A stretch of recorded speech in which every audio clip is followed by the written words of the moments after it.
एक समय की बात है, एक नगर में गणपत नाम का सेठ रहता था। वह बहुत धनवान था, लेकिन उतना ही कंजूस भी।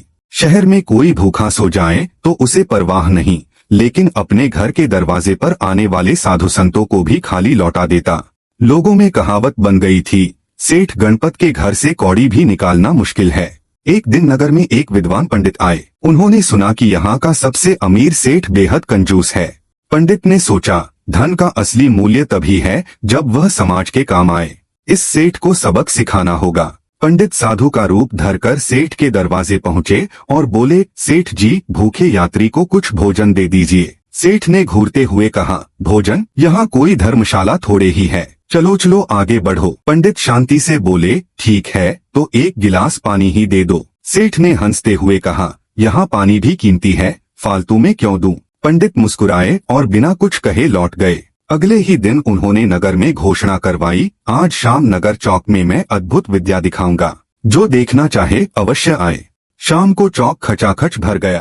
पंडित ने वहाँ एक बड़ा हांडा रखा और कुछ मंत्र पढ़कर उसमें से सोने के सिक्के निकालने लगे। लोग हैरान रह गए। भीड़ से आवाजें आईं, वाह, असली चमत्कार। सेठ गणपत को भी खबर लगी। वह लालच में दौड़ा दौड़ा आया।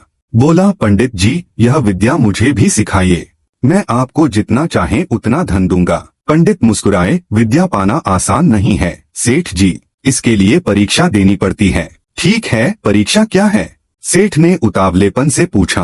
पंडित बोले, पहली शर्त, तुम्हें नगर के 100 गरीबों को भरपेट भोजन कराना होगा। दूसरी शर्त, तुम्हें अपनी कमाई का 10वां हिस्सा दान में देना होगा। सेठ को चोट लगी। बोला, यह तो सब मेरा धन लूटने का तरीका है। पंडित ने शांत स्वर में कहा, सेठ जी, जब साधारण यात्री ने आपसे रोटी और पानी मांगा था तब आपने इनकार कर दिया। आज सोने के लालच में आप सब देने को तैयार हैं। असली विद्या सोना उगलना नहीं, बल्कि दया और करुणा दिखाना है।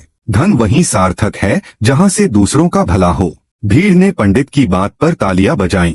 सेठ शर्मिंदा होकर सिर झुका लिया। अगले ही दिन उसने नगर के गरीबों को भोजन कराया और धर्मशाला बनवाई।